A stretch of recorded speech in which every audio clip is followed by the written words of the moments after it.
DD किसान, बदलते भारत की शान।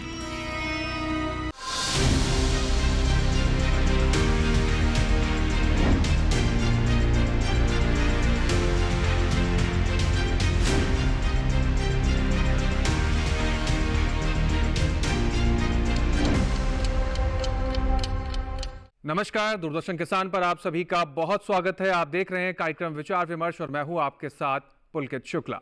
जी हां दोस्तों, एक बार फिर से हम कार्यक्रम विचार विमर्श लेकर आप सबके सामने हाजिर हैं।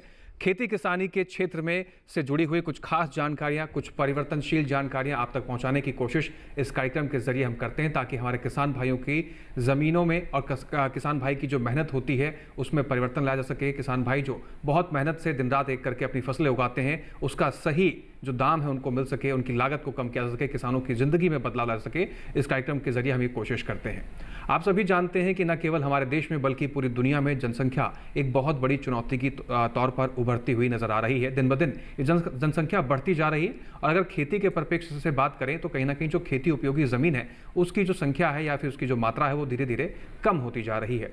इन तमाम चुनौतियों से निपटने के लिए हमें क्या समाधान ढूंढने होंगे, ये आज चर्चा का विषय रहना होगा। और साथ ही आप बात करेंगे कि कैसे खेती किसानी के अंदर हम जो तमाम संभावनाएं हैं उसका इस्तेमाल करके अपनी खेती किसानी को बेहतर करके क्या क्या चीज़ें इस्तेमाल कर सकते हैं। तो आज हम बात करेंगे संरक्षित खेती के बारे में। जी हाँ दोस्तों, कैसे संरक्षित खेती इन तमाम चुनौतियों का समाधान है, कैसे किसान भाई इस संरक्षित खेती का इस्तेमाल करके एक से अधिक आय का जरिया बना सकते हैं, फसल उत्पादन की क्षमता को बढ़ा सकते हैं। अगर हम बात करें जल संरक्षण की तो कहीं ना कहीं बढ़ती जनसंख्या के साथ जल संरक्षण भी एक बहुत बड़ी चुनौती के रूप में निकलकर सामने आ रहा है। तो इस खेती के जरिए जल संरक्षण कैसे हो सकता है, और जैसे मैंने बताया कि उत्पादकता में सुधार होगा, गुणवत्ता में सुधार होगा, इस तरह के तमाम ऐसे फायदे होंगे जो संरक्षित खेती के जरिए हम अपने खेती किसानी के अंदर ला सकते हैं। लेकिन इस तमाम चीज़ों को संभव कैसे कर पाएंगे, कैसे किसान भाई संरक्षित खेती कर सकते हैं, क्या क्या उपकरण लगते हैं, इन तमाम जानकारियों को जानेंगे आज इस कार्यक्रम के माध्यम से।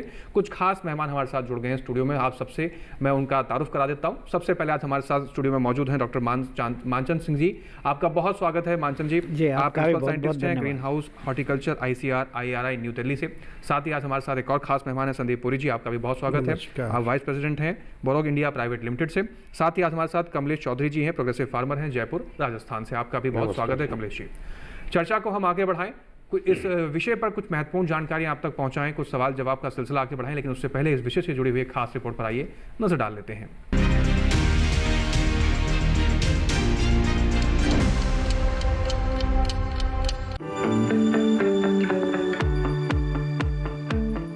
पॉली हाउस में खेती कृषि की एक ऐसी तकनीक है जिसमें खेती करने के लिए पहले वातावरण को अनुकूल बनाया जाता है और इसके बाद फसल उगाई जाती है। दरअसल हमारे यहाँ किसान शुरुआत से ही खुले में खेती करते आ रहे हैं।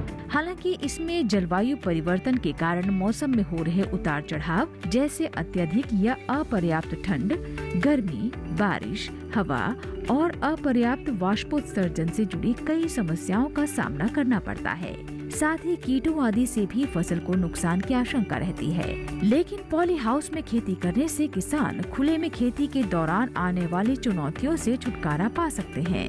बता दें कि पॉली हाउस में सामान्य खेती से 2 से 3 गुना ज्यादा पैदावार ली जा सकती है।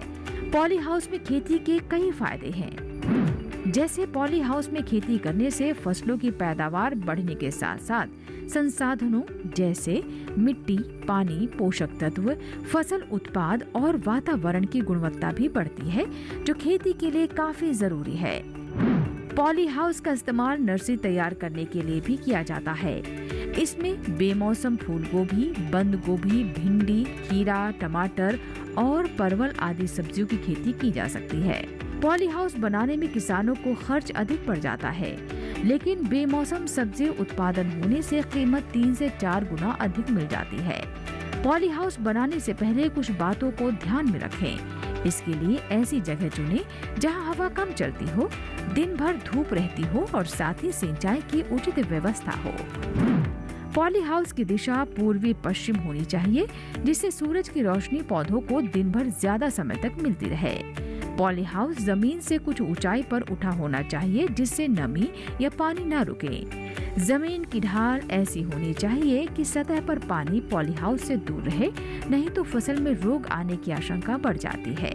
पॉली हाउस में खेती शुरू करने के लिए प्रशिक्षण लेना भी फायदेमंद रहता है। इसके लिए नजदीकी कृषि विज्ञान केंद्र या कृषि विश्वविद्यालय से संपर्क कर सकते हैं। बता दें कि फसलों के लिए नई पॉली हाउस तकनीक विकसित करने की दिशा में भी काम किया गया है। इस तकनीक को retractable roof poly house technology कहा जाता है, जिसे केंद्रीय यांत्रिकी अभियांत्रिकी अनुसंधान संस्थान एक्सटेंशन सेंटर लुधियाना ने तैयार किया है। इसमें स्वचालित रूप से खुलने और बंद होने वाली छत होती है, जो PLC सॉफ्टवेयर का इस्तेमाल करते हुए कंडीशनल डेटाबेस से मौसम की स्थिति और फसल की जरूरतों के आधार पर संचालित होती है। ये प्रौद्योगिकी किसानों को फसलों की जरूरत के हिसाब से खुले मैदान और नियंत्रित परिस्थितियों दोनों ही तरह से खेती करने के लाभ प्रदान करने में मददगार है।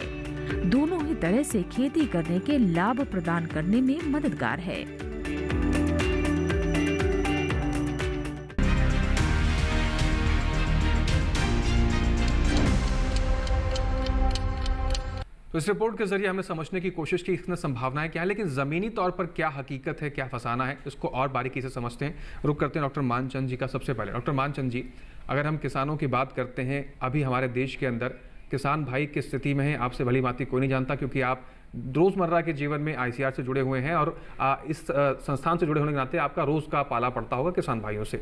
ऐसे में संरक्षित खेती क्या किसानों के लिए उपयोगी है? संरक्षित खेती की अगर हम बात करें तो सबसे पहले ये बताइए कि ये क्या है और कैसे किसान इससे लाभ ले सकते हैं? क्या इससे वाकई में किसानों की परिस्थिति में बदलाव देखा जा सकता है? जी बिल्कुल, आपने जैसे कहा कि संरक्षित खेती क्या है, तो मैं आप के माध्यम से सभी श्रोताओं को, किसानों को बताना चाहता हूं कि जो संरक्षित खेती है वो एक ऐसी खेती है जहां पर हम बढ़ते और घटते तापमान, वातावरण में नमी आदि के चलते अपनी फसलों को उन समय पे बचाते हैं जिस समय हमारी फसल में एक तो बढ़वार की हानि होती है और दूसरी जो फलन है उसमें कमी आती है जी। तो अगर हम इन समस्याओं को दूर कर लें तो निश्चित ही हमें अच्छी गुणवत्ता की फसल मिलेगी, अच्छी पैदावार मिलेगी। जैसा आपने कहा कि संरक्षित खेती का जो आज के समय में स्टेटस है वो बहुत भिन्न हो गया है। पिछले 3 दशक में यह खेती 15,000 हेक्टेयर से लेकर आज 3 लाख हेक्टेयर को पार कर गई है। इसमें अगर आप आयाम देखें तो संरक्षित खेती में बहुत ही आधुनिक पॉली हाउस भी आते हैं जिनको हम ग्रीन हाउस कहते हैं। फिर उसके बाद में आपकी जो नेचुरली वेंटिलेटेड पॉली हाउसेस हैं, यानी प्राकृतिक रूप से वायु संवहित पॉली हाउसेस हैं, वो आते हैं। उसके बाद शेड नेट आते हैं, इंसेक्ट प्रूफ नेट आते हैं, पॉली हाउस टनल आती हैं और प्लास्टिक टनल आती हैं। तो अगर इन सभी का हम योगदान देखें तो पिछले 3 दशक में, जैसे मैंने बताया कि 3 लाख हेक्टेयर भूमि से अधिक में इस तरह से संरक्षित खेती हो रही है। किसानों के लिए बहुत महत्वपूर्ण है कि वो जिस प्रकार की फसल उगाना चाहते हैं या उगा रहे हैं, उसी हिसाब से जो अपनी संरचनाएं हैं, पॉली हाउस की बनी संरचनाएं हैं, यानी पॉलीथीन जो आवरण होता है उससे बनी संरचनाएं हैं, उसका उसी फसल के अनुरूप निर्माण करें। क्योंकि यह महत्वपूर्ण है कि निर्माण में जो लागत आती है वो अपेक्षित रूप से अधिक आती है शुरुआती दौर पर। तो कई बार किसानों के पास इतनी आमदनी या इतनी कैपेसिटी या क्षमता नहीं होती है कि शुरुआती दौर में बहुत ज़्यादा इसमें पैसा खर्च किया जाए।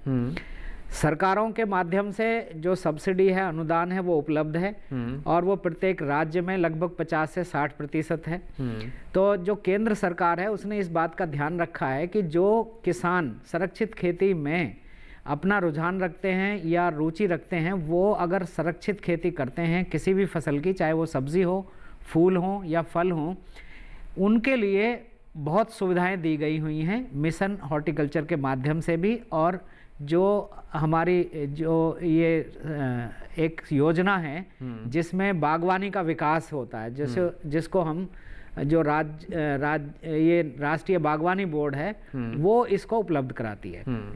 तो इसमें जो किसान जिस फसल का चुनाव करते हैं उसी के अनुरूप उनको सब्सिडी दी जाती है और जितनी उनकी इन्वेस्टमेंट की क्षमता होती है, शुरुआती लागत लगाने की क्षमता होती है, उसके हिसाब से उसका क्षेत्रफल तय किया जाता है। जी। तो अगर हम देखें बड़े स्तर पर शिमला मिर्च, टमाटर, खीरा और इस तरह की जो खेती हैं सब्जियों की, जैसे एक्जॉटिक वेजिटेबल्स हैं, ब्रोकली है, लेट्यूस है, पॉक चोई है, इस तरह की जो सब्जियां हैं उनका उत्पादन किया जा रहा है। फूलों में गुलाब, गुलदावदी, लिली, जरबेरा, कार्नेशन आदि फूलों का उत्पादन किया जाता है और वो मार्केट भेजी जाती हैं। इसके साथ साथ जैसे फलों में स्ट्रॉबेरी, ब्लूबेरी आदि का उत्पादन बड़े स्तर पर किया जा रहा है। तो इस अगर हम इस आयाम को देखें तो जो संरक्षित खेती है उसमें बहुत बड़ी संभावना है कि किसान अपने राज्य की जलवायु, मिट्टी और पानी की जो गुणवत्ता है उसको ध्यान में रखते हुए फसलों का चुनाव कर सकते हैं, संरक्षित खेती को अपना सकते हैं और आपकी जो अपनी आमदनी है उसको 2 से 3 गुना ही नहीं बल्कि 4 से 6 गुना कर सकते हैं, जो कि हमारी जो सरकार है, केंद्र में सरकार है, उसका एक लक्ष्य भी है कि किसान की आमदनी को 2 गुना किया जाए। जी, बिल्कुल, बहुत महत्वपूर्ण बात आपने बताया डॉक्टर मानचंद जी। और हम भी इस कार्यक्रम के जरिए यही कोशिश करते हैं कि जो हमारे किसान हैं उन जानकारियों का लाभ लेके अपनी आमदनी को बढ़ाने पर फोकस करें, जो उनकी लागत है उसको कम किया जा सके। इसके लिए विचार विमर्श के इस कार्यक्रम को हम लेकर आते हैं। कमलेश जी का रुख करते हैं। कमलेश जी, सबसे पहले तो मैं आपसे कहूँगा कि अपने हमारे जो दर्शक आपको देख रहे हैं उनको अपने बारे में थोड़ा सा परिचय दीजिए। साथ ही आप ये भी बताइए कि आप जिस मुकाम पर आज पहुँचे हैं आपने शुरुआत कहाँ से करी? क्या आप शुरुआत से ही पॉली हाउस या संरक्षित खेती की खेती करते थे या उससे पहले कोई और खेती करते थे? कहाँ से आपको जानकारी मिली इसके बारे में? कहाँ से आपने सीखा और आज क्या स्टेटस है आपका? इसके बारे में थोड़ा सा विस्तार से बताइए। सर नमस्कार, मेरा नाम कमलेश चौधरी है और मेरा गांव राजस्थान के एक जिले जयपुर में छोटा सी गांव है बसेड़ी गांव जी, उसका मैं रहने वाला हूं। आपने जैसे मेरे को पूछा कि आपने शुरुआत कहाँ से की, तो मैं आपको ये बताना चाहूँगा साहब, और आपके माध्यम से जो चैनल को देख रहे हैं उनको भी मैं अवगत कराना चाहूँगा कि मैंने शुरुआत 2012 के अंदर कहीं पे मैंने बूंद बूंद सिंचाई का एक पैटर्न देखा कि कम पानी के अंदर अधिक पैदावार का ये सोर्स मैंने नज़र किया कई यूनिवर्सिटी में। और एक बार मैं दिल्ली IARI के अंदर पूसा के अंदर जो अपना संस्थान है वहाँ पे आया, तो मैंने ये चीज़ देख करके कि अपन भी क्यों ना इसकी शुरुआत कर सकते हैं जी। और शुरुआती स्टेज पे हमने ड्रिप इरिगेशन के साथ में इसकी शुरुआत की जी। ड्रिप इरिगेशन से हमने सब्जियों का उत्पादन किया और हमें अच्छी पैदावार होने लगी उसके अंदर। फिर ड्रिप इरिगेशन के साथ में हमने मल्चिंग जो आती है टेक्नोलॉजी, मल्चिंग शीट लगा करके ताकि पानी का बचाव उसमें हो सके, फसल की जड़ें का टेम्परेचर मेंटेन हो सके, खरपतवार से हम बच सकते हैं उसके अंदर। उसके साथ ही हमने फिर लो टनल टेक्नोलॉजी जो सर्दियों के अंदर फसल पाली से ख़राब हो जाती है, ड्रिप इरिगेशन और मल्चिंग के अलावा हमने वो लो टनल टेक्नोलॉजी का भी हमने उपयोग किया, तो काफ़ी हद तक हमने उसमें अच्छी पैदावार हासिल की है। वो टेक्नोलॉजी हमारी एक शुरुआत की टेक्नोलॉजी थी जिससे हमने छोटे रूप से चालू किया। बाकी हमारे धीरे धीरे 2 साल के अंदर हम फिर प्रोटेक्टेड कल्टीवेशन जो उच्च तकनीकी वाली जो खेती है और जो संरक्षित खेती, वो साहब एक कहते हैं कि किसान के पास सब कुछ है लेकिन किसान के पास छत नहीं है। और अगर मैं बताना चाहूँगा किसान भाइयों को कि आज हमारी खेती के अंदर छत के रूप में और अपन सुरक्षित खेती के रूप में अगर जाएं तो संरक्षित खेती का एक पार्ट है जिसको हम पॉली हाउस और शेडनेट हाउस कह सकते हैं। पॉली हाउस एक पूरा स्ट्रक्चर होता है ऐसा, और पॉली हाउस प्लास्टिक सीट ऊपर लगी हुई होती है और पूरा बाहर से जो इंसेक्ट वगैरह का अटैक हो उनके प्रोटेक्शन के लिए इंसेक्ट प्रूफ नेट भी उसमें चारों तरफ लगती है। पॉली हाउस के अंदर हम जो हाई वैल्यू क्रॉप्स उगाते हैं जैसे अपना खीरा हुआ, कैप्सिकम हुआ जी, और भी फसलें हैं, टमाटर हुआ, चेरी टोमेटो हुआ, आजकल तो फूलों का भी ट्रेड चालू हो गया है, जो फूल भी हम उगाने लग गए हैं। अपना ये गुलाब हुआ, ऑर्किड हुआ, ऐसी फसलें भी हम उगाना हमने शुरुआत कर दी है। इस स्ट्रक्चर से हम जो फसलें उगा रहे हैं वो फसलों के अंदर इंसेक्ट का तो अटैक का प्रभाव कम है ही है। इसके अलावा सबसे बड़ी जो मार मिलती है वो मिलती है सर मौसम से। मौसम गर्मियों में गर्मी ज़्यादा है, सर्दियों के अंदर सर्दी ज़्यादा है। जो टेम्परेचर वेरिएशन को लेकर के हमारी जो बाहरी फसलें खराब हो जाती थी उनसे हमारे को इसमें काफी हद तक क्या सर, 100% आज हम उसमें सुरक्षित महसूस कर रहे हैं कि हम जो कर रहे हैं प्रोटेक्टेड कल्टीवेशन, वो हमारी संरक्षित खेती, हमारी सुरक्षा की खेती मानते हैं हम उसको, कि हम जो खेती कर रहे हैं वो सुरक्षित है। और इसके अंदर गर्मियों के अंदर अगर अपन देखें अधिक तापमान है, तो आजकल टेक्नोलॉजी ऐसी आ गई कि जो प्लास्टिक शीट हम यूज कर रहे हैं, वो प्लास्टिक होने के बावजूद भी आप टेम्परेचर को कम कर लेती है, कि अंदर फसल है उसको तापमान कम चाहिए, तो प्लास्टिक वो अंदर ऐसी किरणें आती है जो फसल के लिए आवश्यक उसको जरूरत है। बिल्कुल। उसके अलावा गर्मियां हैं, ये अपने सर्दी के अंदर जैसे सर ज़्यादा ठंड है तो पूरा प्रोटेक्ट होता है, तो ठंडी हवाएं अंदर नहीं जाती है, और लाइट जो भी आती है तो लाइट का एब्जॉर्व करके और अंदर लाइट देती है, तो टेम्परेचर, दिन का टेम्परेचर बढ़ता है, साथ में ही रात का टेम्परेचर जो एकदम से कम जाता है टेम्परेचर। तो हमारी फसल में सबसे बड़ी तकलीफ यही रहती है कि टेम्परेचर वेरिएशन, दिन में ज़्यादा और रात में वो टेम्परेचर कम, उसको इस स्ट्रक्चर के माध्यम से, इस टेक्नोलॉजी के माध्यम से उनका गैप कम करने की वजह से हमारी फसल सुरक्षित फील करती है और उसकी पैदावार सुनिश्चित, हमारी अच्छी पैदावार आती है और वो पैदावार हमारी बढ़ भी रही है, जिससे आज हम जैसे अभी खीरा हम करते हैं, जो कुकुम्बर है, कुकुम्बर की पैदावार हमने 1 एकड़ जमीन से हमने 60 से 80 टन एक 6 महीने की फसल जो होती है उसके अंदर हम पैदावार ले रहे हैं जी। और सुरक्षित होने की वजह से, कीटों का इफेक्ट कम होने की वजह से, इंसेक्ट के अटैक नहीं होंगे, तो हमारे को वो क्वालिटी जो हम चाहते हैं वो क्वालिटी पैदावार हमारे को मिल रही है, ताकि हमारे को मंडियों की और बाजार से हमारे को रेट भी उसकी काफ़ी अच्छी मिल रही है। जी कमलेश जी, कुल मिलाकर आपकी बातों से ये निष्कर्ष अगर निकाला जाए तो आज जो संरक्षित खेती है उससे आपको तमाम ऐसे फायदे हुए हैं, और जिस तरीके की फसलों में जब हम कोई फसल बुआई करते हैं, चाहे वो फल की हो, फूल की हो, सब्जी को, जो तमाम प्राकृतिक आपदाएं होती हैं उससे आपको सुरक्षा मिलती है संरक्षित खेती में, जो कीट पतंगे होते हैं, जो रोग होते हैं, इससे आपको सुरक्षा मिलती है, और आपकी जो फसल की गुणवत्ता है वो कहीं ना कहीं बेहतर होती है, जिसकी वजह से आपको मार्केट में दाम अच्छा मिलता है। ये तमाम फायदे हैं संरक्षित खेती के। फिलहाल संदीप जी का रुख कर लेते हैं। संदीप जी, आपकी भूमिका की अगर हम बात करें संरक्षित खेती में, आप किस तरीके से भूमिका निभा रहे हैं? कमलेश जी ऐसे कई किसान जिसकी वजह, आपके प्लेटफॉर्म की वजह से ऐसे किसान खड़े हो पा रहे हैं, क्या भूमिका है आपके प्लेटफॉर्म की, थोड़ा सा अपने बारे में बताइए। मैं बरूच कंपनी को रिप्रेजेंट करता हूँ। बरूच पॉलीओलेफिन प्रोडक्ट्स बनाती है। पॉलीओलेफिन का मतलब है पी और पॉलीप्रोपिलीन। तो हमने सोचा कि ये जो हम प्रोडक्ट्स बनाते हैं, बेसिकली रॉ मटेरियल बनाते हैं, इसका उपयोग फार्मिंग इंडस्ट्री में कैसे हो सकता है। क्यों? क्लाइमेट चेंज हम सब सुन रहे हैं, बिल्कुल, पानी की शॉर्टेज हम सब सुन रहे हैं, और साथ साथ में एक वर्ड हम बहुत सुनते हैं, अर्बनाइजेशन, मीन लैंड और कम होने वाला है, बिल्कुल, और उधर से एक वर्ड आता है सॉइल कंटामिनेशन भी। तो इसको सबको विचार में रखते हुए हमने 2020 में IRI के साथ एक MOU साइन किया, क्योंकि हम चाहते थे कि इस स्टडी को, अपने जो एक्सपेरिमेंट करना चाहते हैं उसको एक सच्चे और एक सार्थक रूप में एक प्रोजेक्ट के रूप में चलाएं, और IRI ने हमारा बहुत सहयोग दिया इसमें। 2020 से लेके हमने इसको प्रयोग को शुरू किया, जिसमें हमने अपने FB 1200 से बने हुए ग्रीन हाउस को इंस्टॉल किया, उससे डिफरेंट डेटा कलेक्ट किया, और डेटा जो हमने कलेक्ट किया वो अलग अलग क्रॉप्स पे किया। जी। अभी इसमें बहुत ज़्यादा जानने की ज़रूरत है कि इसके अंदर मटेरियल का एक बहुत बड़ा इम्पॉर्टेंट रोल है। जो हमारा मटेरियल है बोरस्टार FB 1200, वो बाई मॉडल टेक्नोलॉजी से बनाया जाता है, जो एक्चुअली आगे चलकर आपको बताएगा, जैसे अभी कमलेश जी ने बताया, वो फोटोसिंथेसिस में हेल्प करता है।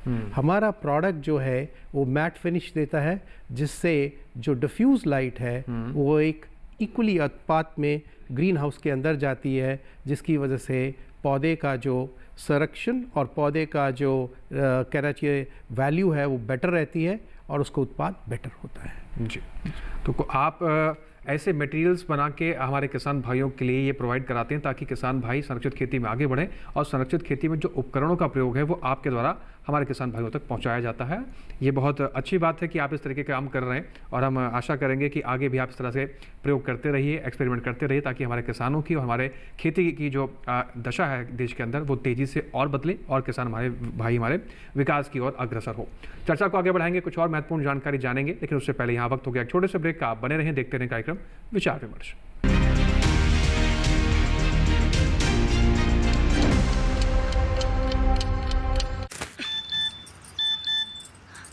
हो गया इंतजाम। किसका? गुड्डी की फीस का। दिखा। 20,000 का लोन तुरंत। पता है कौन दे रहा है, ब्याज कितना है? लोन विनियमित संस्थानों से ही लें और कर्ज उतना जितनी जरूरत, वो भी जांच कर। हो गया इंतजाम। पगार एडवांस में भेजिए। आरबीआई कहता है, सही वित्तीय बर्ताव करे आपका बचाव।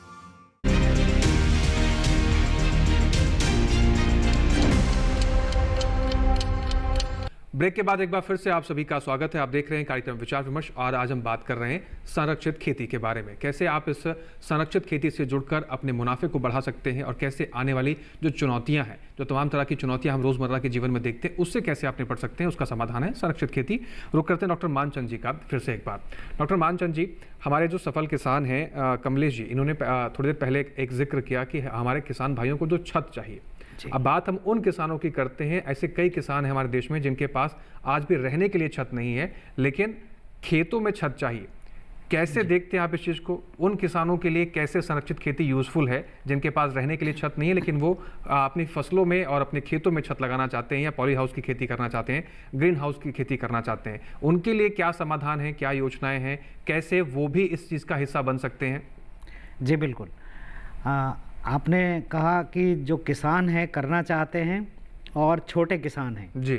छोटे किसान से अभिप्राय है कि एक तो उनके पास कम पैसे हो सकते हैं जी, खेती और ज़मीन करने भी के छोटी लिए, है और जोत की ज़मीन भी कम हो सकती है। जी।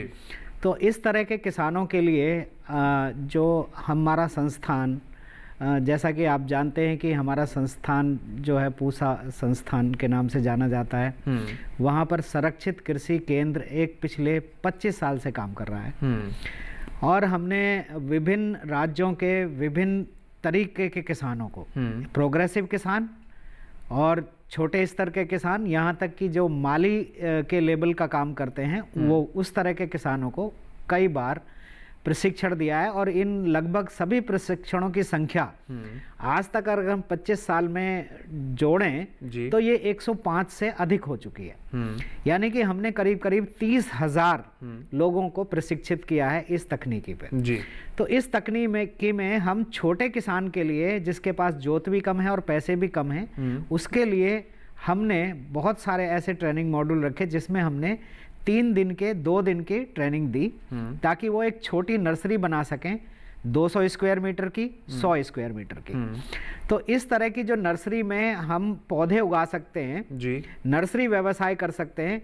देखिए, जो नर्सरी व्यवसाय है संरक्षित खेती के व्यवसाय में सबसे कम दिन का व्यवसाय है। सबसे कम दिन से अभिप्राय है कि 30 से 40 दिन में नर्सरी उग जाती है जी। और वो किसानों को बेचने के लिए, या जैसे नर्सरी, बहुत सारी नर्सरी होती हैं विभिन्न तरह की, वहां पर इस पौध को बेचने के लिए तैयार हो जाती है जी। तो कोई भी व्यवसाय खेती में ऐसा नहीं मिलेगा आपको कि जो 1 महीने में आपका धन मल्टीप्लाई करके आपकी जेब में वापस आ जाए।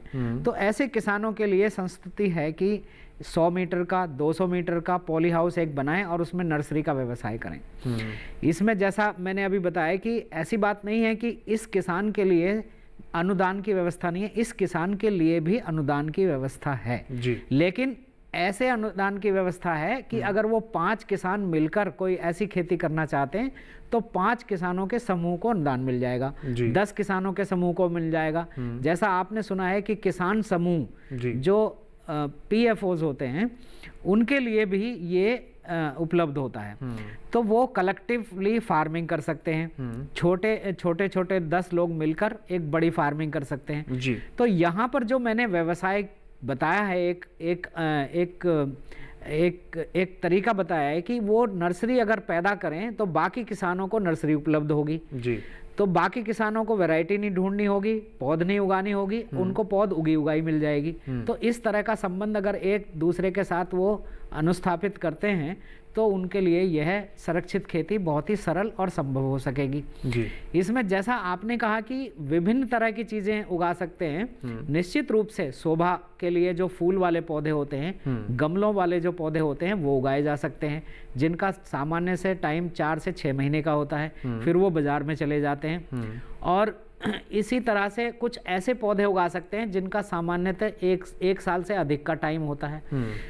तो फल वाले पौधे बना सकते हैं कटिंग से, ग्राफ्टिंग से और मल्टीप्लिकेशन से।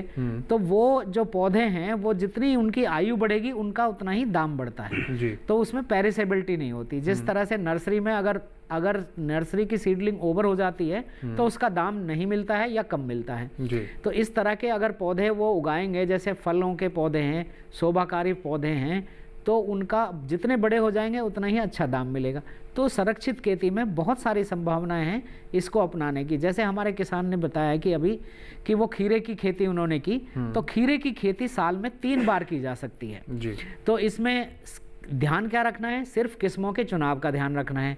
कुछ हमारी खीरे की जो किस्में हैं सर्दियों में हम लगाते हैं और वो गर्मियों का मौसम आ जाता है उगते उगते, तो वो उस समय उपयुक्त होती हैं जी। तो बहुत सारी किस्में ऐसी हैं कि जो गर्मियों में लगाते हैं और सर्दियों आने पर अच्छी चलती हैं। तो इस तरह की जो किस्मों का चुनाव हम करेंगे तो निश्चित रूप से अच्छी खेती कर पाएंगे और अच्छी फसल ले पाएंगे।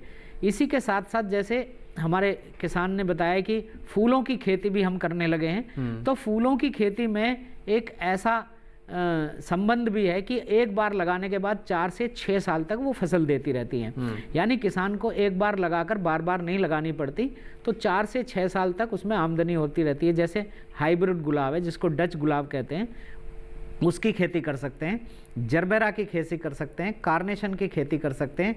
तो ये जो फसलें हैं ये एक बार लगाने के बाद निरंतर चलती रहती हैं। लेकिन अपेक्षाकृत हमें ये ध्यान रखना है कि जो हमारी जलवायु है वहाँ पर हम पॉली हाउस संरचना का जो सिलेक्शन है, चुनाव है, वो ऐसा करें कि जो उसके उपयुक्त हो। जैसे अभी संदीप जी ने बताया कि जो वो जिस मटेरियल पर काम कर रहे हैं, जिस पॉली हाउस की पॉलीथीन पर काम कर रहे हैं, वो बहुत ही उपयोगी है 2 कारणों से। एक तो कारण ये है, जैसे अभी हमारे किसान ने बताया कि सर्दियों के मौसम में जो ग्रीन हाउस के पॉली हाउस के अंदर का तापमान है वो ना तो मतलब बढ़ जाए, बढ़ने के साथ साथ रात में जब तापमान गिरता है तो उस समय कंजर्व भी रहना चाहिए, मेंटेन रहना तो वो हीट मेंटेन होनी चाहिए जी। तो अगर हमारी जो पॉलीथीन है 200 माइक्रोन की, इसके हमारे पर्दे बने होते हैं, अगर हम रात को उनको गिरा दें चारों ओर से, तो दिन में जो अवशोषित तापमान है वो रात को बढ़ा हुआ बना रहेगा। और इसमें एक चीज किसानों के लिए बहुत ही ध्यान देने वाली है कि जो जड़ क्षेत्र है, जड़ों का जो तापमान है मिट्टी में वो बहुत कम ना जाए और दिन में बहुत ज़्यादा ना जाए। तो दिन और रात के बीच के जो कम और अधिक तापमान का जो अंतर है वो कम से कम होना चाहिए। यानी हमारी पॉलीथीन ऐसी होनी चाहिए कि दिन में यूवी लाइट को रोककर गर्मी अधिक, आवश्यकता से अधिक गर्मी ना बनने दे गर्मियों में, और सर्दियों में आवश्यकता से अधिक ठंडा तापमान अवशोषित करके कम ना बना रहे। तो इस तरह की जो पॉलीथीन है, जैसे अभी उन्होंने बताया कि उसमें ये गुणवत्ता होती है कि 90% से ज़्यादा जो वो हैं सूरज की किरणें हैं वो उसके अंदर आएंगी, लाइट उसके प्रकाश उसके अंदर आएगा। लेकिन इसके साथ साथ जो उसमें बहुत ज़्यादा नुकसान देने वाली किरणें हैं, यूवी किरणें जिनको कहते हैं, उनको वो रोक देगी। तो इस तरह की अगर पॉलीथीन किसान चुनाव करेंगे जी, तो निश्चित ही रूप से उनकी फसल भी अच्छी होगी, गुणवत्ता होगी और उत्पादन भी अधिक होगा। बिल्कुल, बहुत महत्वपूर्ण बात आपने भी बताई है। कमलेश जी के एक बार फिर से रुक करते हैं। कमलेश जी, बात यहाँ डॉक्टर साहब ने ट्रेनिंग की रही थी, क्या आपने भी पूसा से या फिर किसी ऐसे कृषि विज्ञान केंद्र से ट्रेनिंग ली, उसके बाद इस चीज़ की शुरुआत करी? और अब उसी बात पर वापस लौटते हैं जब आपने कहा कि किसानों की छत को लेकर इसमें खर्चे की बात हम करते हैं। क्या हर किसान इसको अफोर्ड कर सकता है? खर्चा इसमें कितना आता है, शुरुआती तौर पर कितना खर्चा लगता है? और जैसे डॉक्टर साहब कई बार जिक्र कर चुके हैं कि एक बार आप लगा दिए, उसके बाद कई बार उसमें आप फसल लगाते रहिए, क्या मेंटेनेंस कैसे करना होता है, उसका मेंटेनेंस में क्या खर्चा आता है? कुल मिलाकर मेरा सवाल कॉस्ट क्या है इसके इर्द गिर्द है। जी सर, आपने जो पूछा है कि इसकी लागत क्या है और आपने ट्रेनिंग और शुरुआत कहाँ से, जैसा कि मैंने आपको पहले बताया कि 2012 के अंदर मैं पूसा के अंदर आया था, तो मैंने यहाँ से ही वो टेक्नोलॉजी को सीखना स्टार्ट कर दिया था। शुरुआती दौर पे मैंने सीखा कि ड्रिप और ये लगी हुई है। उसके बाद में मैं दोबारा आया यहाँ पे, दोबारा मैंने जो अपना संरक्षित खेती का जो एक अलग पार्ट पूसा के अंदर है जी, वहाँ पे मैंने जाकर के संरक्षित खेती के बारे में जानकारी ली और वहीं से मैंने शुरुआत की। शुरुआत करने के लिए मैंने हमारे हॉर्टिकल्चर डिपार्टमेंट के जरिए हमारे 2 स्कीम चलती है। नेशनल हॉर्टिकल्चर मिशन जो स्टेट उसको रिप्रेजेंट करती है। स्टेट गवर्नमेंट में जो भी जिस भी स्टेट में जो किसान है वो वहाँ पे हॉर्टिकल्चर डिपार्टमेंट में जाके अपना आवेदन कर सकता है। और ऑल ओवर पूरे कंट्री के जितने भी स्टेट है वो शायद स्कीम सभी स्टेट में चलती है, जिसमें 50% या 50% से अधिक अनुदान की व्यवस्था हर सरकार ने उसमें कर रखी है। मैंने हॉर्टिकल्चर डिपार्टमेंट में आवेदन किया, वहाँ से मेरे को अनुदान पे ग्रीन हाउस लगाने की स्वीकृति जारी हुई और मैंने मेरे खेत पे ग्रीन हाउस का निर्माण करवाया। आज अगर अपन बात करें ग्रीन हाउस का, अगर मैं 1 एकड़ ग्रीन हाउस लगाने की अगर बात करता हूँ तो अनुमानित लागत इसकी 40 लाख रुपए की समथिंग आती है। 40 लाख रुपए में मेरे को 50% या इससे जो भी अनुदान ज्यादा मिलता है वो मेरा लाभांश हिस्सा होगा। उसके अलावा मेरी लागत आती है 15 लाख 20 लाख के बीच में, वो मेरी शुरुआती लागत आती है। तो एक हम किसानों ने जो हमारा केसीसी चलता है बैंक लोन के माध्यम से, वहां से हम उसमें पॉली हाउस का लोन भी अप्लाई कर सकते हैं। जो हमारा फार्मर का शेयर होता है, बैंकों का काफी सहयोग मेरे को मिला और बैंकों ने फंडिंग की, तो पैसा एक मुश्त चुकाने की व्यवस्था हमारे पास नहीं थी, तो बैंक का सपोर्ट शुरुआती दौर पे मिल गया।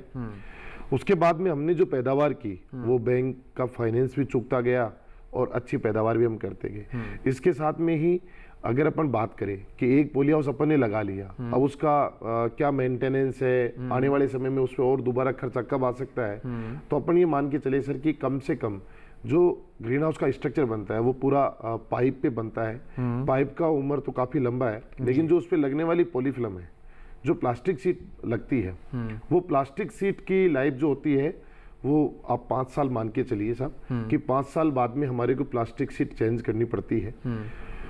तो उसकी जो लागत आती है वो अप्रोक्सीमेट 4 से 5 लाख रुपए का खर्चा हमारे को आने वाले 5 साल में आता है। ये मान के चले कि 1 एकड़ पे 1 लाख रुपए सालाना खर्च हमारे को इसके मेंटेनेंस और सर्विस पार्ट के लिए आती है। दूसरा जो है, आज ग्रीन हाउस में करने का और इसमें आगे बढ़ने के लिए हमारे को सब स्ट्रक्चर फील्ड पे चाहिए होते हैं। ग्रीन हाउस अकेला होना, उसके साथ में उसकी जो संबंधित रिक्वायरमेंट है, जैसे पानी है, आज पानी की पूरी कमी होती जा रही है पूरे इंडिया के अंदर और पूरे ग्लोबली वाटर सोर्सेज की कमी हो रही है। स्पेशली जिस राज्य से मैं बिलोंग करता हूँ, राजस्थान, वो हमारा तो डेजर्ट के नाम से सब एक माननीय राज्य है। हमारे पानी की कमी को देखते हुए हमने ये पॉली हाउस का जो स्ट्रक्चर लगा है, इसकी जो बारिश ऊपर होती है वो बारिश के पानी को एकत्रित करने के लिए हमने एक फार्म पॉन्ड बनाया है, वाटर हार्वेस्टिंग स्ट्रक्चर। बरसात का जितना पानी होता है हम उस फार्म पॉन्ड में एकत्रित कर लेते हैं और उस फार्म पॉन्ड से पानी ड्रिप के माध्यम से देने के लिए या फॉगिंग सिस्टम के लिए और के देने के लिए हमने सोलर वाटर पंप का भी यूज किया है। जो लेटेस्ट फार्म पॉन्ड पे भी भारत सरकार और राज्य सरकार की सब्सिडी मिलती है और जो सोलर सिस्टम है, सोलर वाटर पंप सिस्टम है, उस पे भी सब्सिडी है। इस खेती को करने के लिए पॉली हाउस के ढांचे के साथ में जो अनोदर स्कीम्स है वो सारी सब्सिडी पैटर्न पे हर स्टेट के अंदर शायद मेरा मानना है कि वो अवेलेबल है।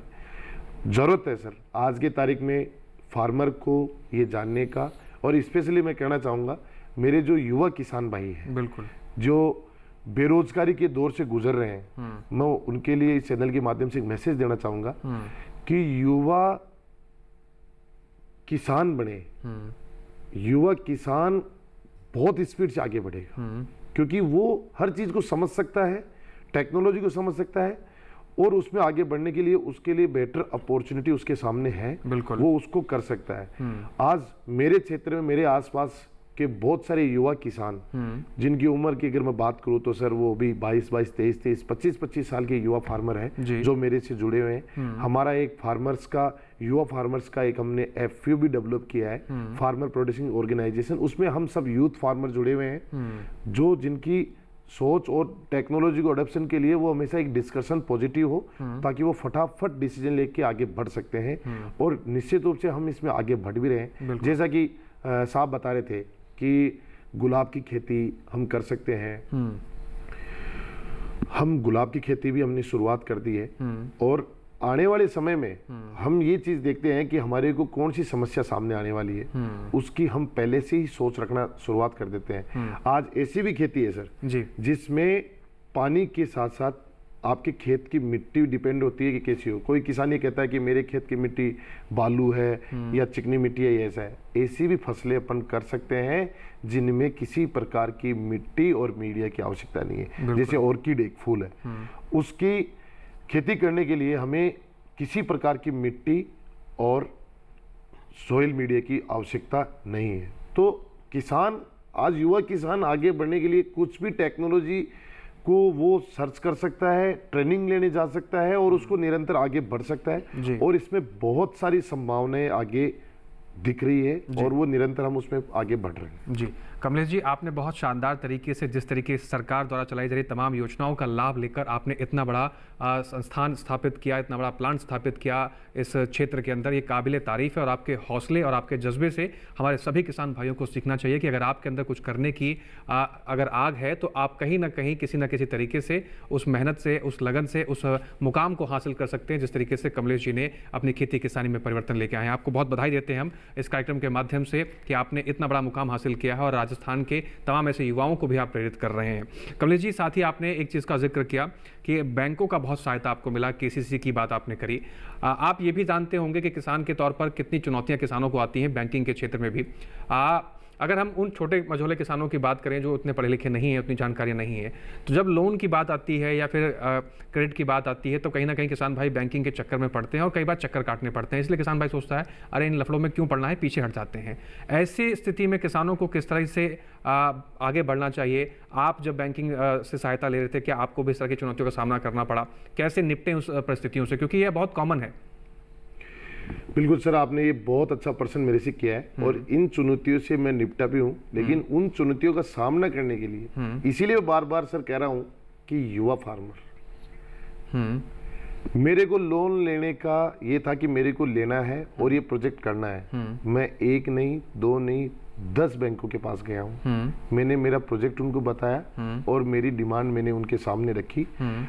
तो कहीं ना कहीं अगर आप पॉजिटिविटी से सर आगे जाते हैं और टेक्नोलॉजी को आप आगे प्रेजेंट करते हैं तो बैंक वाले भी सर इस चीज़ को समझ के और उन्होंने मेरे को सपोर्ट किया और मेरे को बैंक फंडिंग उससे मिली ताकि मैं आगे मेरा प्रोजेक्ट रेगुलर करके और उसको आगे बढ़ सकूं। जी, तो आपने देखा किस तरीके से कमलेश जी के हौसलों ने कमलेश जी को आज खेती किसानी के बुलंदियों पर पहुंचाया और कितने बड़े स्तर पर इन्होंने सरकार की तमाम योजनाओं का फायदा लेकर संरक्षित खेती में अपना एक अलग सा मुकाम हासिल करके अपना एक नाम बनाया। आप भी इस कहानी से प्रेरणा लेकर आगे बढ़ सकते हैं और सरकार द्वारा चलाई जा रही तमाम योजनाएं हैं उसका लाभ लेकर संरक्षित खेती में आगे बढ़ सकते हैं। आप देखेंगे कि आपकी खेती किसानी में के साथ साथ आपके जीवन में किस तरीके से जो परिवर्तन आएंगे वो सुखद परिणाम लेकर आएंगे। फिलहाल यहाँ वक्त हो गया, इसके साथ एक छोटे से ब्रेक का। आप बने रहें, देखते रहें कार्यक्रम विचार विमर्श।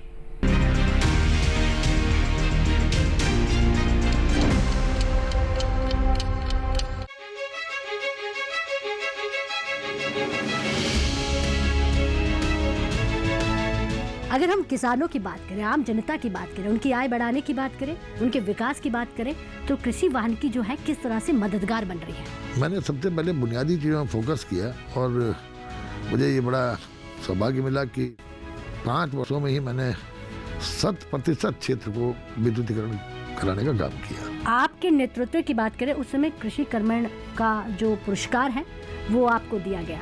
ऐसी कौन सी उपलब्धियां हैं? देखिए, उपलब्धियां ये थी कि कृषि मंत्री रहते हुए मुझे कुल मिलाकर के 5 सालों में जो देश में 7 अवार्ड सेरेमनी हुई, 7 में पहला मुझे मिला। देखिए खास मुलाकात उत्तराखंड के वन मंत्री सुबोध उनियाल जी के साथ 12 जनवरी रविवार शाम 7 बजे सिर्फ दूरदर्शन किसान पर।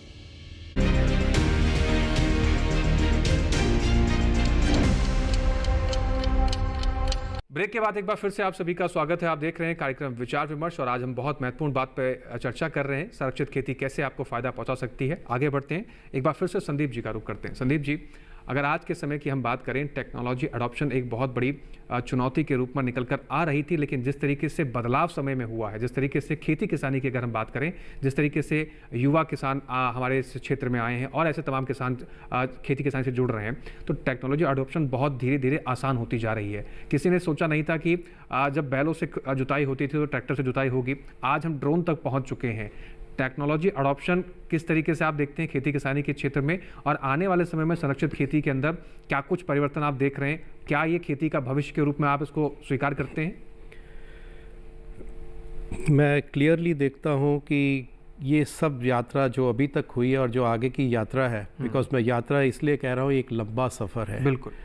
आपने सुना डॉक्टर MC सिंह ने कहा 3 लाख हेक्टेयर लगभग इस सुरक्षित खेती के साथ जुड़ा हुआ है, और आप जानते हैं कि हमारे पास कितनी भूमि है इस कंट्री में और कितना हम कर सकते हैं। ये निश्चित है बिल्कुल कि इसमें कंपनी ने अकेला नहीं, इसमें बहुत सहयोग मिला हमको सहयोग मिला IRI से, हमको मिला सहयोग हमारे वैल्यू चेन पार्टनर से। वैल्यू चेन पार्टनर कौन है? वैल्यू चेन पार्टनर जो मशीन से हमारे मटेरियल को फिल्म में कन्वर्ट करता है, अच्छी क्वालिटी का प्रोडक्ट बनाना। उसके साथ IRI के साथ जाकर, फार्मर्स के साथ जाकर हमने बहुत सारे सेमिनार, वर्कशॉप्स और सिंपोजियम करे, अवेयरनेस क्रिएट करी। और ये अवेयरनेस टाइम लेती है, बिकॉज जैसे हमारे पास में अलग अलग किस्म के किसान हैं, हर आदमी सोचता है कि पैसा लगाने से पहले रिटर्न क्या है। मैं ये कह सकता हूँ मौसम बदलेगा और खेती के तरीके भी बदलेंगे, और ये खेती के तरीके धीरे धीरे बदल रहे हैं। एज ए कंपनी जो हम कोशिश कर रहे हैं, स्टैंडर्डाइजेशन, क्वालिटी पे फोकस, अवेयरनेस पे फोकस, और साथ कंधे से कंधा मिलाकर चलने की कोशिश कर रहे हैं। हम इसलिए नहीं कर रहे हैं कि हमने मटेरियल देना है, हम इसलिए कर रहे हैं ताकि ये विश्वास बने और ये चेंज और फास्ट तरीके से और अच्छे तरीके से आ सके। मैं देखता हूँ क्लियरली कि 2 चीज़ों पे बहुत ज़्यादा हम लोग काम करेंगे आगे चल के। एक तो ग्रीन हाउस पे, लेकिन साथ साथ में वाटर मैनेजमेंट पे, बिकॉज पानी की भी शॉर्टेज बढ़ती जा रही है। बिल्कुल। जो हमने ये एक्सपेरिमेंट किया, इससे हमने प्रूव किया कि हम लगभग 35% से लेकर 60% तक पानी बचा सकते हैं ड्रिप इरिगेशन के माध्यम से। बिल्कुल। और उसका बेनिफिट मिला है फार्मर्स को, वो सब देख सकते हैं, मेजर कर सकते हैं। उसके अलावा हमने प्रयोग किया मल्च फिल्म का, जिससे हमने एग्रोकेमिकल का भी यूसेज को कम करा, बिकॉज हम सब बात करते हैं कि धीरे धीरे करके क्या हम ऑर्गेनिक खेती कर सकते हैं, तो हमने एक एग्रोकेमिकल की यूसेज को भी अपने मल्च के रूप में कम करवाया। मल्च के रूप में साथ में वीड भी कंट्रोल हुआ, और उससे किसान को आसानी से अपना उत्पाद मिला। इसके साथ में सबसे बड़ी बात है, क्वालिटी जो है उत्पाद की वो बेटर हुई, और साइकिल भी टोटल कम हुई। हमारा ये जानकारी है लगभग उत्पाद 15 से लेके 20% के बीच बढ़ा, लेकिन ये क्रॉप के ऊपर भी डिपेंड करता है। कई जगह फार्मर्स ने इससे भी ज़्यादा हमको बताया। तो मैं बहुत निश्चित रूप से कह सकता हूँ कि हमने जर्नी राजस्थान में 24 ग्रीन हाउसेस से शुरू करी थी, आज 2400 ग्रीन हाउसेस हैं। तो ये शुरुआत है और हमारी जर्नी लंबी है। बिल्कुल, आपकी जर्नी लंबी है और आगे जो आपके लक्ष्य हैं उसको आप हासिल करें, ऐसी शुभकामनाएं हमारी आपके साथ हैं। डॉक्टर मानचंद जी का एक बार फिर से रुक करते हैं। डॉक्टर मानचंद जी, इन तमाम चीज़ों के बीच में एक चीज़ सबसे महत्वपूर्ण हो जाती है कि किसान अपना आकलन कैसे करें। किसान भाई जो इस कार्यक्रम को देख रहे हैं, जाहिर है इस कार्यक्रम को देखने के बाद उनके अंदर एक इच्छा उत्पन्न होगी कि हमें भी संरक्षित खेती की तरफ आगे बढ़ना चाहिए। लेकिन सबसे बड़ा सवाल ये है कि कौन सा किसान इसको कर सकता है, कौन से किसान इसकी तरफ आगे बढ़े, कौन सी फसल को लेकर आगे बढ़े, इसको कैसे निर्धारित किया जाए, इसको कैसे सुनिश्चित किया जाए। क्योंकि हर किसान अगर इस तरफ बढ़ेगा, क्योंकि इसमें कॉस्टिंग बहुत ज़्यादा है, तो उस पे लिहाज से भी कहीं ना कहीं एक चुनौतीपूर्ण ये स्थिति पैदा हो सकती है। तो कैसे इसका आकलन किया जाए कि हाँ हम कर सकते हैं, यह हमारे लिए उचित है? जी बिल्कुल। अगर हम देखें तो हमारे देश में विश्वविद्यालयों का, KVKs का और संस्थानों का एक बहुत बड़ा नेटवर्क है। ऐसा कोई भी राज्य नहीं है जहां पर 3 या 4 से कम एग्रीकल्चर यूनिवर्सिटीज़ हैं, और ऐसा कोई जिला मुश्किल ही होगा कि जहां पर एक कृषि विज्ञान केंद्र नहीं है। बिल्कुल। और ऐसे बहुत सारे राज्य हैं जहां पर केंद्रीय संस्थान हैं हमारे एग्रीकल्चर टेक्नोलॉजी के। चाहे किसान छोटा हो, मझोला हो या बड़ा किसान हो, शुरुआत अगर किसान को संरक्षित खेती की करनी है तो सबसे पहले एक तो वैज्ञानिक सलाह ले जी, दूसरा जो स्थानीय मांग है उसके अनुरूप फसल का चुनाव करे, तीसरा जो सरकार की स्कीम्स हैं, व्यवस्थाएं हैं अनुदान देने की या सहायता करने की, उसका लाभ किसान जरूर ले जी। इसके बाद वो तैयारी करे कि उसे करना क्या है। अगर कोई किसान नर्सरी व्यवसाय करना चाहता है तो वो नर्सरी व्यवसाय करे, कोई किसान अगर सब्जी की खेती करना चाहता है तो वो सब्जी की खेती ही करे, कोई किसान अगर फूल उगाने में इंटरेस्टेड है यानी कि स्थानीय बाजार फूलों का उसके पास उपलब्ध है या बहुत ज़्यादा मात्रा में वो उगा सकता है कहीं दूर भेजने के लिए, तो उसका चुनाव करे। इसमें दो बातें बहुत महत्वपूर्ण हैं, एक तो फसल का चुनाव, बिल्कुल, एक उसके उगाने की समझ, और तीसरा संरक्षित खेती में जो पॉली हाउस संरचना है उसके प्रबंधन की समझ जी। ये कब आएगी? तभी आएगी कि वो किसान अपनी आवश्यकता के अनुरूप 2 दिन की, 5 दिन की या 7 दिन की या 10 दिन की ट्रेनिंग अवश्य करे किसी कृषि विश्वविद्यालय में या केवीके में, कृषि विज्ञान केंद्र में, या हमारे जैसे संस्थान में जो कि केंद्र में स्थित है। और पूरे साल यहाँ पर जो प्रशिक्षण है संरक्षित खेती से संबंधित वो सभी किसानों को या सभी प्रोग्रेसिव जो यहाँ तक कि जो पढ़ाने वाले टीचर्स हैं उनके लिए भी, असिस्टेंट प्रोफेसर्स हैं उनके लिए भी, या शुरुआती दौर के वैज्ञानिक हैं उनके लिए भी उपलब्ध है। तो इसके बाद जो किसान है वो ये सुनिश्चित कर ले कि उसको कितनी लागत है उसके पास और कितने आयाम में या कितने विस्तार में, कितने क्षेत्रफल में ये खेती करनी है जी। तो जैसे मैंने बताया कि 200 स्क्वायर मीटर के क्षेत्रफल से लेकर वो 2000 मीटर या 4000 मीटर यानी कि 1 एकड़ क्षेत्रफल तक खेती कर सकता है। और इन सभी संरचनाओं पर राज्य सरकार, केंद्रीय सरकार द्वारा अनुदान की व्यवस्था है जी। अब जो मुख्य बात है वो यह है कि जैसे अभी आपको संदीप जी से पता चला कि वो मल्च के माध्यम से पानी के संरक्षण पर भी काम कर रहे हैं। बिल्कुल, यानी पानी का संरक्षण भी होता है और मिट्टी का संरक्षण भी होता है। आप देखते हैं जो मिट्टी बहुत खुली रहती है उसमें बहाव के द्वारा पानी दिया जाता है, उसमें क्षरण होता है, वो सैलाइन होती चली जाती है। बिल्कुल, अगर पानी की गुणवत्ता अच्छी नहीं है तो अच्छी मिट्टी भी खराब होती चली जाएगी। तो जैसे अभी हमारे अग्रणी किसान ने बताया कि वो खेती के साथ साथ पानी का संरक्षण यानी पानी की वाटर हार्वेस्टिंग भी करते हैं। तो जिस किसान के पास 1 एकड़ क्षेत्रफल का पॉली हाउस है उस क्षेत्रफल 1 एकड़ की रूफ के ऊपर जो पानी की बरसात होती है साल में, वो उससे लगभग 20,000 लीटर पानी हार्वेस्ट कर सकता है। अब आप देखें कि 20,000 लीटर पानी, अगर 1 महीने में 4,000 लीटर पानी की भी आवश्यकता होती है तो करीब 5 महीने के लिए पानी पर्याप्त हो गया। इसी प्रकार से अगर किसी के पास 5 एकड़ क्षेत्रफल के ग्रीन हाउसेस हैं तो वो 40 लाख लीटर पानी हार्वेस्ट कर सकता है बरसात का, और वो बाकी समय के लिए कर सकता है। तो ये 70 से 80% जो मांग है उस किसान की जिसके पास 4 से 5 एकड़ क्षेत्रफल के ग्रीन हाउसेस हैं वो आसानी से उसको इस्तेमाल कर सकता है। तो पानी की गुणवत्ता, मिट्टी की गुणवत्ता बहुत महत्वपूर्ण है खेती के लिए। इसके साथ साथ बहुत सारे किसानों को ये नहीं पता है कि अगर उनके पानी का पीएच मान अधिक है तो वो क्या करें, मिट्टी का पीएच मान अधिक है तो क्या करें। देखिए ये जो समस्या है ड्रिप सिंचाई प्रणाली के माध्यम से काफ़ी हद तक दूर हो जाती है, क्योंकि पानी फिल्टर होकर बूंद बूंद करके जाता है और जो हैवी मेटल्स हैं वो जड़ क्षेत्र के बाहर चले जाते हैं। तो पानी की जो सेलेक्टिव अपटेक है पोषक तत्वों के साथ वही पौधा लेता है और स्वस्थ बना रहता है, अधिक पैदावार देता है। इसके साथ साथ अगर संरक्षित संरचना है तो उसमें पानी कम देने से हवा में नमी बनी रहती है, क्योंकि वातावरण जो है चारों ओर से बंद कर दिया गया है तो नमी हवा में नहीं उड़ती है, पानी का नुकसान नहीं होता, लॉस नहीं होता है, तो वो नमी बनाए रखता है। और पौधे की ग्रोथ के लिए ये 2 चीजें बहुत महत्वपूर्ण है, एक तो तापमान का थोड़ा कम रहना, 20 के आसपास रहना, और दूसरा नमी का संरक्षण होकर 50 से 70% बने रहना। इन्हीं 2 कारणों से पौधों की बढ़वार अच्छी होती है, उत्पादन अच्छा होता है और किसान को लाभ भी अच्छा मिलता है। जी, तो बेसिकली अगर बात करें शुरुआती तौर पर ये तमाम ऐसी महत्वपूर्ण बातें हैं जिसका इस्तेमाल और जिसका ध्यान आप रख सकते हैं अगर आप संरक्षित खेती के क्षेत्र में आगे बढ़ना चाहते हैं और आपके मन में कोई सवाल है कि कैसे मैं शुरुआत करूं, क्या क्या चीज़ें ध्यान में रखनी होती हैं, डॉक्टर मानचंद सिंह जी ने आपको बहुत बेहतर तरीके से समझाया है। आखिरी में अब रुक करते हैं कमलेश जी का। कमलेश जी, समय समाप्ति की ओर इशारा कर रहा है, तो मैं आपसे बहुत संक्षिप्त में जानना चाहता हूँ कि जाते जाते हमारे किसान भाइयों के लिए आप क्या संदेश देना चाहेंगे, क्यों संरक्षित खेती की तरफ आगे बढ़ें, क्या कुछ संभावनाएं हैं इसमें?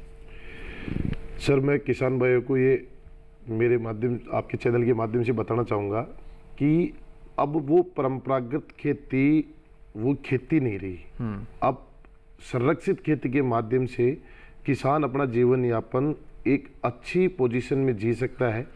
और जैसा कि आपने कहा था सर कि आज किसान के पास छत नहीं है तो वो खेती करने के लिए छत का स्ट्रक्चर कहाँ से लगाएगा। मैं किसान भाइयों को कह सकता हूँ, जिन किसान भाइयों के पास रहने के लिए छत नहीं है वो छत वाली खेती अगर करेंगे तो वो रहने के लिए छत की व्यवस्था भी खुद कर लेंगे जी।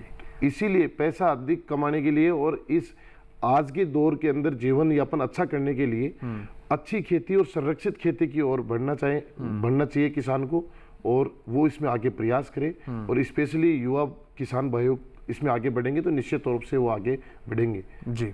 बिल्कुल, तो मजबूत इरादों और मजबूत हौसलों के साथ आप भी संरक्षित खेती में आगे बढ़िए और जिस तरीके से कमलेश जी ने एक अपना मुकाम हासिल किया, आप भी बिल्कुल संरक्षित खेती में आगे बढ़कर इस तरह का मुकाम हासिल कर सकते हैं। आज के विचार विमर्श कार्यक्रम में बस इतना। उम्मीद करते हैं कि संरक्षित खेती से जुड़ी हुई जो तमाम जानकारियां इस कार्यक्रम के माध्यम से आप तक पहुंचाई गई हैं उससे आप लाभ लेंगे, सही तरीके से सही समय पर उससे जानकारियों का इस्तेमाल कर आगे बढ़ेंगे। हमारे इस कार्यक्रम से जुड़ी हुई आपको कोई भी जानकारी या कोई भी सुझाव आप हम तक पहुँचाना चाहते हैं तो आपको पता है आपको करना क्या है, आपको हमारी ईमेल आईडी का इस्तेमाल करना है। आप हमारी ईमेल आईडी नोट कर सकते हैं। हमारी ईमेल आईडी है vicharvimarsh08@gmail.com। आपके सुझाव और आपके विचारों का हमें बेसब्री से इंतजार रहता है। के साथ ही डॉक्टर मानचंद सिंह जी, आप कीमती समय निकालकर स्टूडियो में पहुंचे और बहुत महत्वपूर्ण जानकारी हमारे दर्शकों तक पहुंचाई। आपका बहुत शुक्रिया जुड़ने के लिए। संदीप जी, आपका भी बहुत शुक्रिया हमारे साथ जुड़ने के लिए। कमलेश चौधरी जी, आपका भी बहुत शुक्रिया हमारे साथ जुड़ने के लिए और तमाम महत्वपूर्ण जानकारी साझा करने के लिए। इसके साथ ही हम आपसे लेंगे विदा, फिर से हाजिर होंगे आज ही के समय इसी चैनल पर इसी दिन पर, लेकिन नए विषय के साथ, नए मेहमानों के साथ, नई जानकारियों के साथ। आप हमें दीजिए इजाजत। आप बने रहें डीडी किसान के साथ, सीखते रहें, आगे बढ़ते रहें। नमस्कार।